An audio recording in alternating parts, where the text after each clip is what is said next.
స్తోత్రం, దేవుడి స్తోత్రం. మీ అందరికి అందులో దేవుడి మాటలు కాసేపు విందాం శ్రద్ధగా. బైబిల్ గ్రంథంలో ఒక కుటుంబం ఉంది.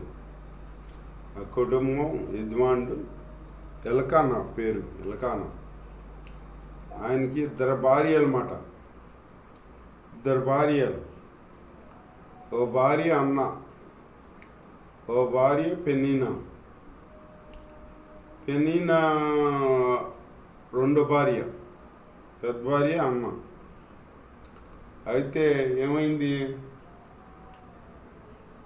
ఈ అన్నకి పిల్లలు లేరు. ఈ పెన్నకి పిల్లలు ఉన్నారన్నమాట. పిల్లలు పుట్టారు. ఈ అన్న పిల్లలు లేరని వాళ్ళు అంటంగా అన్న కానీ బాధపడలేదు. కానీ వాళ్ళు అంటారు కదా, ఇప్పుడు పిల్లలు లేని ఆవిడ్ని అంటారా? ఈ లోకంలో ఏమంటారు ఇప్పుడు, ఎదరాలు ముఖం అన్నా చూడొచ్చు కానీ పిల్లలు లేని దాని ముఖం అసలు చూడకూడదు అని అంటారు కదా. అట్లాగా అలాంటి మాటలు, అవమానాలన్నీ భరిస్తూ ఆవిడ జీవిస్తుందన్నమాట. భరించినా ఏమనుకోలేదు. కానీ వాళ్ళు అన్నా కానీ లెక్క చేయలేదు. కానీ తోడుకాల్లో అంట పనిలెట్టింది. గొడ్రాలు అట్టగిట్టగా నా పిల్లల్ని ఎత్తుకొస్తే అది ఇది గొడ్రాలు అని ఏ ఒకటి అంటారు కదా, పిల్లలేను అమ్మాయిని అనేది. అప్పుడు అన్నకు బాధ వేసింది. వాళ్ళు బయట వాళ్ళు అంటే అదొక ఇదిగా అదొక రకంగా ఉందా, ఏం పట్టించుకోలేదు. ఇంట్లో ఉన్న నా సెల్లే మళ్ళీ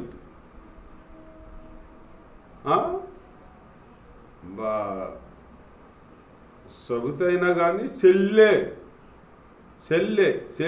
అక్కన ఆ మాట అంటన్నమాట. నీ గొడ్రాలు అని అంటుంటే ఇవి అప్పుడు భరించలేకపోయింది. భరించలేకుండా ఏడుతుంటే ఎలాగన్నా ఏమంటున్నాడు, ఎందుకు అన్నా అట్లా ఏడుతావు, బాధపడతావు, 10 మంది పిల్లల కంటే నేను శ్రేష్ఠం కదా అంటున్నాడు మాట. 10 మంది పిల్లల కన్నా నేను శ్రేష్ఠం కదా అంటున్నాడు మాట. ఇప్పుడు భర్త పిల్లే కదా. భర్త స్థానం భర్త ఇవ్వాలి. పిల్ల స్థానం పిల్లలకి అనేటప్పుడు పిల్లలు ఉండాలి కదా. నేనే పిల్లగా ఉంటాను నీవు అంటే అది ఎట్లా ఓదార్పు కలిగిద్దా? ఆవిడికి కలగదు కదా. ఇక లాభం లేదని అప్పుడు ఏటేటా సంవత్సరానికి ఒకసారి వెళ్ళేవాళ్ళు చర్చికి, యెరూషలేము మందిరానికి వెళ్ళేవాళ్ళు అన్నమాట. సంవత్సరానికి ఒకసారి వెళ్ళేవాళ్ళు. నువ్వు వస్తా ఉండేది ఆల్తాం. అప్పుడు అంతగా పట్టించుకోవాలి. ఈ తోడుకాళ్ళు ఇప్పుడైతే అంట మళ్ళీ ఎట్టిందో బాధ కలిగి ఇట్లాగా భక్తం ఇట్లా అంటాం, ఇక ఎవరిని అడిగే లాభం లేదు అని చెప్పేసి దేవుడిని అడగాలి. నేను దేవుడే నాకు ప్రతిఫలం ఇస్తాడు అని చెప్పేసి యెరూషలేము వెళ్ళినప్పుడు ప్రార్థన చేసుకున్నమాట. ప్రార్థన చేసుకుని ఉపవాసం ఉంటాకి నిర్ణయించుకుని ఉపవాసం ఉందన్నమాట. వెళ్ళి ఉపవాసం ఉండి ప్రార్థన చేస్తుంది. ఉపవాసం ఉండి అసలు అట్లా దుఃఖిస్తా, ఈ వేదన పడుతూ రోదన ఎక్కడో ఎంతో బాధపడుతూ ప్రార్థన చేసుకుంటుందన్నమాట. కుమిలి అప్పుడు ఆ ప్రార్థన ఆలకించి ఈ దైవజనుడు ఏలి, అప్పుడు దైవజనుడు ఏలి డౌట్ పడ్డాడు అన్నమాట. ఏంటి ఈవిడి నోరు మెదుపుతుంది, స్వరమైన పడతలేదు, ఏం చేస్తుంది ఈవిడి అని చెప్పి అవన్నీ అన్నాడు. అప్పుడు ఏమ్మా ఎందాక నీవు మత్తురాలుగా ఉంటావు, బయటికి రమ్మంటున్నాడు. మత్తులో బయటికి రమ్మంటున్నాడు. అప్పుడు ఆ మాట అంటే మనోళ్ళు అయితే ఏమంటారు? నేను దేవుడి మందిరానికి ఏదో ఉపవాసం ప్రార్థన చేసుకుందామని వచ్చాను, నా కార్యం దేవుడు చేస్తాడని నేను విశ్వసించి ఉపవాసం వచ్చాను, ప్రార్థన చేసుకుందామని. నేను దుఃఖంతో ప్రార్థన చేసుకుంటుంటే నన్ను నా మాట అంటావా నువ్వేం దయచేయండి? ఈ సంఘం కాకపోతే ఇంకో సంఘమా? సంఘాలు కరిగి వచ్చినాయా? మందిరాలు కరిగి వచ్చినాయా? దేవుడు కరిగి వచ్చాడా అన్నట్టుగా మాడతాం. అంతే కదా, అట్లా మాడతాం. ఇది కాకపోతే ఇంకోటి అని దేవుని స్తోత్రం, హల్లెలూయా. అన్నట్ట మాట్లాడలా ప్రార్థన చేసుకుంటా ఏళ్ళు వాడా నేను దుఃఖంతో ఉండి దుఃఖమోహంతో ప్రార్థన చేస్తాను. నేను మత్తురాలను కాదు మనోవేదన కలిగి ప్రార్థన చేసుకుంటున్నాను. నేను మనోదుఖం కలిగి దాన్ని అయ్యి అని అంటే అప్పుడు ఆ మాట అంటే అప్పుడు దయచేయండి అన్నాడు. అప్పుడు నా ఏళ్ళని వాడా నేను మనోదుఖం గలదాన్ని వచ్చాను, వచ్చి ప్రార్థన చేసుకుంటున్నాను అట్లా అమ్మక అని అంటే అప్పుడు దయచేయండి అన్నాడు. అమ్మా, నీవు ఏదైతే కోరుకున్నావో అడిగావో దేవుణ్ణి, అది నీకు కలుగునుగాక అని చెప్పి ఆశీర్వదించాడనమాట. దయచేయండి, ఏదైనా దయచేయండి మనల్ని ఆశీర్వదించాలన్నమాట. దేవుడే ఇచ్చేది కార్యం మనకు ప్రతిఫలం. దయచేయండి ఎవరో దేవునికి మనకి మధ్యవర్తి దయచేయండి ఆశీర్వదిస్తే ఆ ఆశీర్వాదం మన మీదకి వస్తుంది. దయచేయండి ఆశీర్వాదం ఉండాలి. ఆ మాట అనేటప్పటికి నీకు దేవుడిని అడిగిన ప్రకారం అవును కాక అని ప్రార్థన అనేటప్పటికి అప్పుడు సంతోషంతో వెళ్ళిపోయిందన్నమాట. వచ్చేటప్పుడు దుఃఖమోహంతో వచ్చి ఉపాసం ఉంది. వెళ్ళేటప్పుడు సంతోషంతో వెళ్ళిందన్నమాట. మన వాళ్ళు అయితే ఎలా వస్తారా?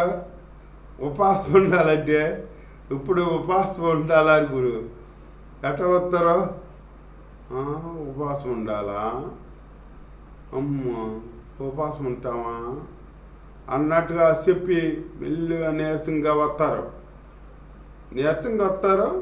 మళ్ళీ వెళ్ళేటప్పుడు కానీ నీరసంగా వెళ్తారన్నమాట. అట్లా ఉండకూడదు. మనం వెళ్ళేటప్పుడు నీరసంగా వెళ్ళామనుకో, వచ్చేటప్పుడు సంతోషంగా రావాలి. ఏంటి, దేవుడు మన కార్యం చేశాడో అని మనం విశ్వసించి నమ్మి మనం రావాలన్నమాట. అలాంటి జీవితం కలిగి, ప్రార్థన జీవితం కలిగి, విశ్వాసం కలిగి మనం ఉండాలి. దేవుడి స్తోత్రం. అలా ఉంటే దేవుడు మన పక్షం కార్యం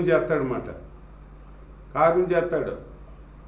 ఉపవాసం ఇంకోటికంటే మనం ఆనందంగా సంతోషించాలి, అంతేగాని నీరసపడిపోకూడదు.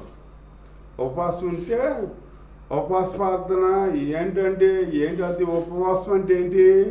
ఉపవాసం అంటే దేవుడితో సహవాసం చేస్తున్నావు నువ్వు, అది. అంతేగాని నువ్వు కడుపు కట్టుకుని ఊరికి నీ కడుపు మార్చుకుని చర్చిలో ఊరికి ఉంటున్నాను అనుకోకూడదు. మనం దేవుడితో సహవాసం చేస్తున్నాం. మన మాట, మన ప్రవర్తన సరిగ్గా ఉండాలి. మనం దేవుడితో మాట్లాడుతున్నాం, ఎవరితో మాట్లాడకూడదు. ఉపవాసం ఉన్నప్పుడు దేవుడితోనే మాట్లాడి దేవుడి దగ్గర నుంచి కార్యం బతుకోవాలి. దేవుడి స్తోత్రం, హల్లెలూయా. అట్లాంటి అనుభవం కలిగి మనం ఉండాలన్నమాట.